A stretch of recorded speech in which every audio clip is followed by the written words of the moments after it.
नमस्ते सभी को। मैं हूँ सृष्टि और आज हम Bhagavad Gita chapter 9 the most confidential knowledge के श्लोक 17 को कवर करने वाले हैं। रोज की तरह पहले मैं संस्कृत में श्लोक को पढ़ूंगी, उसके इंग्लिश ट्रांसलेशन को देखेंगे और मीनिंग को समझेंगे। तो चलिए शुरू करते हैं।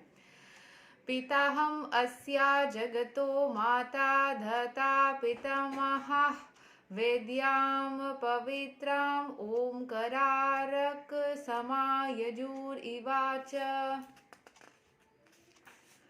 I am the father of the universe, the mother, the support, and the grandsire. I am the object of knowledge, the purifier, and the syllable Om.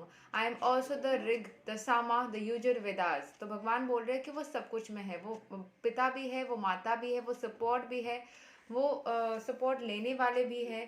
ठीक है, मतलब वो सब कुछ में है। वो सारा नॉलेज भी वो है, ओम में भी वो है, प्यूरिफाई भी वो करते हैं, वो सारे वेदास में भी है। सो यहाँ के एक्सप्लेनेशन को समझ लेते हैं। The entire cosmic manifestations moving and non moving are manifested by different activities of Krishna energy. In the material existence, we create different relationships and with different living entities who are nothing but Krishna's marginal energy. Under the creation of Prakriti, some of them appear as our father, mother, grandfather, creator, etc. But actually, they are parts and parcels of Krishna.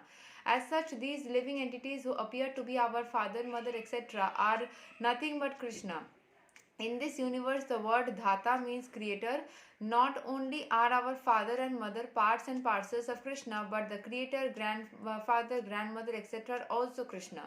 Also, actually, any living entity being part and parcel of Krishna is Krishna. All the Vedas, मतलब हम सब में थोड़ा थोड़ा हम कृष्ण से ही बने हुए हैं, तो हम सब में थोड़ा थोड़ा अगर वो पार्ट एंड पार्सल को देखा जाए तो हम अगर कृष्ण का एक अंश है सभी वो कृष्ण को कंप्लीट करने के लिए हम सबका एग्जिस्टेंस इम्पोर्टेंट है। मतलब हम सब मिलके एक होते हैं। सारे पार्ट्स को जोड़ा जाए तो वो कृष्ण बन जाएगा। So all the Vedas therefore aim only towards Krishna. Whatever we want to know through the Vedas is but a progressive step towards understanding Krishna. अगर हम में से कोई भी विचलित हो जाए, उस साइक्लिक लूप में पड़ जाए और कृष्ण से ना मिल पाए तो वो कृष्ण भी इनकम्प्लीट ही रहते हैं। मतलब इट्स लाइक दैट कि हम सबसे मिलके ही एक टीम जैसा है ना।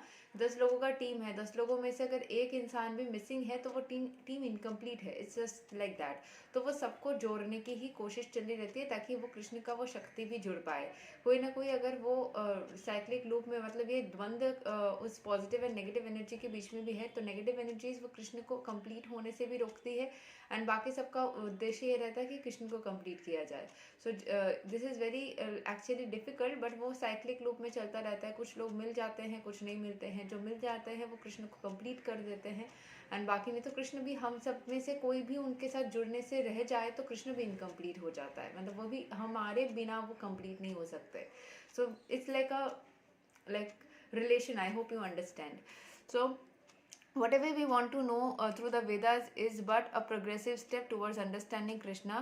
That subject matter which helps us purify our constitutional position is especially Krishna.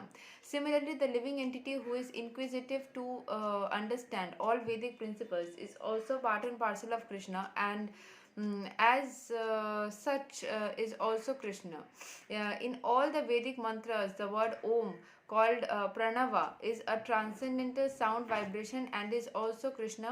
And because in all the hymns of the four Vedas, Sama, Yujur, Rig, and Atharva, the Pranava or Omkara is very prominent, it is understood to be Krishna.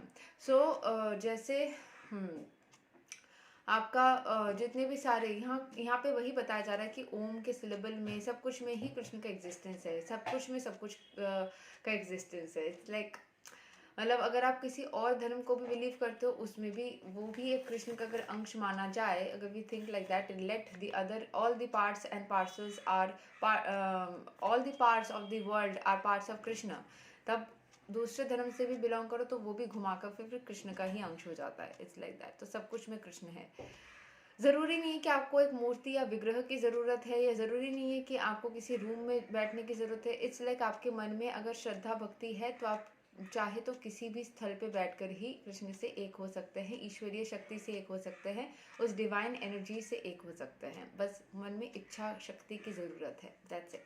यही तो था श्लोक number 17 of Bhagavad Gita chapter 9। अगले video हम श्लोक 18 को cover करेंगे। तब तक के लिए हरे कृष्ण, राधे राधे, जय श्री राम।